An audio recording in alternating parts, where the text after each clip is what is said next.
প্রকৃত অর্থে যারা জুলাই সনদকে আইনি ভিত্তি দিতে চান না, তারা জুলাই আন্দোলনকে ব্যর্থতায় পর্যবসিত করতে চান এবং আগামী দিনে আবারও যেন তেনভাবে ক্ষমতায় এসে ফ্যাসিবাদকে প্রতিষ্ঠিত করতে চান, নিজেরাও ফ্যাসিবাদ হয়ে উঠতে চান, নিজেরাও পছন্দ মতো ক্ষমতায় থাকতে চান, নিজেরাও জনমতকে উপেক্ষা করতে চান।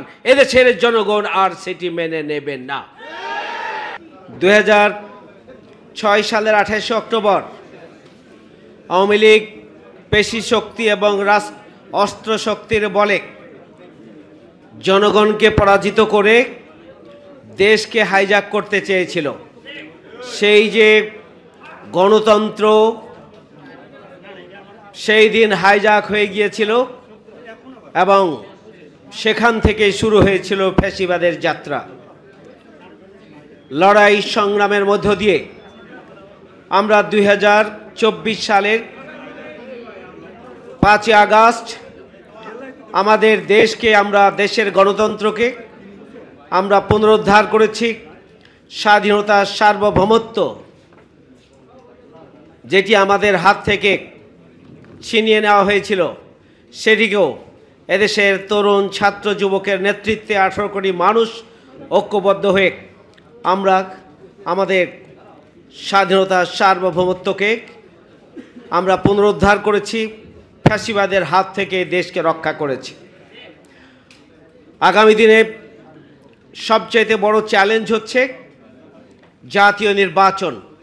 জাতীয় নির্বাচনই শুধু মূল সমস্যা নয়, যে কারণে আওয়ামী লীগ ফ্যাসিবাদ হয়ে উঠেছিল। সংবিধানের যে সমস্ত ধারাকে নিজেদের মতো করে কাজে লাগিয়ে তারা ফ্যাসিবাদ কায়েম করেছিল, প্রতিষ্ঠিত করেছিল এবং রাষ্ট্রের বিভিন্ন অঙ্গকে যেভাবে দলীয়করণ করার মধ্য দিয়ে পুরো রাষ্ট্রযন্ত্রকেই ফ্যাসিবাদের একটা মোক্ষম যন্ত্র হিসেবে তারা প্রতিষ্ঠিত করেছিল। সেটাকে যদি আমরা সংস্কার করতে না পারি, যদি আমরা রাষ্ট্র সংস্কার করতে না পারি, যদি আমরা সংবিধান সংস্কার করতে না পারি, তাহলে আগামী দিনের জাতীয় নির্বাচন যেমনিভাবে সুষ্ঠু গ্রহণযোগ্য হতে পারে না, ঠিক তেমনিভাবে আগামী দিনে যেন তেনভাবে যে জাতীয় নির্বাচন হবে, সেই নির্বাচনের মাধ্যমে যে সরকার আসবে, সেই সরকার দেশটিকে আবারও ফ্যাসিবাদের দিকে ভিন্ন কায়দায় নিয়ে যাবে, তাতে কোনো সন্দেহ নেই। এই জন্য আজকের এই সেমিনারে আমাদের পরিষ্কার বক্তব্য হচ্ছে এই যে অবিলম্বে জুলাই সনদের আইনি বাস্তবায়নের জন্য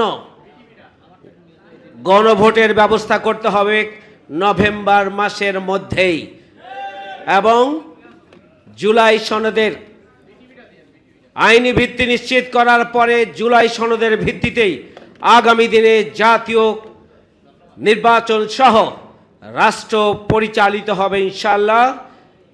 যদি আমরা এটি করতে ব্যর্থ হই, তাহলে জুলাই আগস্টের গণঅভ্যুত্থানে আমাদের তরুণরা, যুবকরা, দেশের 18 কোটি মানুষের যারা প্রতিনিধি, যারা জীবন দিয়েছেন, তাদের জীবন দেওয়া, রক্ত দ্বারা আহত হওয়া, পঙ্গুত্ব বরণ করা ব্যর্থতায় পর্যবসিত হবে। জুলাই বিপ্লব ক্ষতিগ্রস্ত হবে।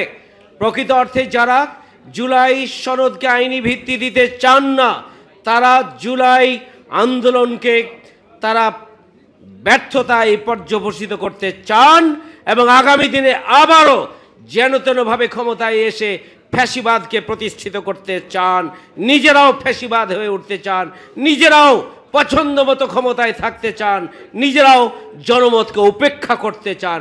এদেশের জনগণ আর সেটি মেনে নেবেন না।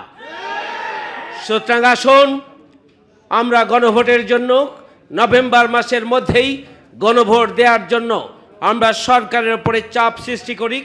জুলাই গণঅভ্যুত্থানের যে চেতনা, সেই চেতনার আলোকে আগামী দিনে নতুন বাংলাদেশ বিনির্মাণের জন্য আমরা ফ্রি, ফেয়ার, ক্রেডিবল এবং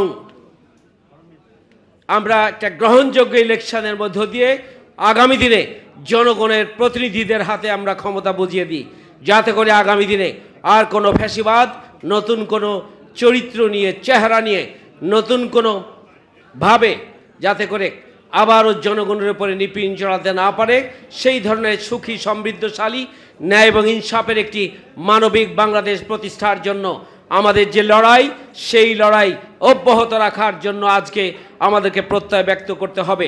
আল্লাহ হাফেজ। বাংলাদেশ জিন্দাবাদ। বাংলাদেশ জামাত ইসলামী জিন্দাবাদ। আসসালামু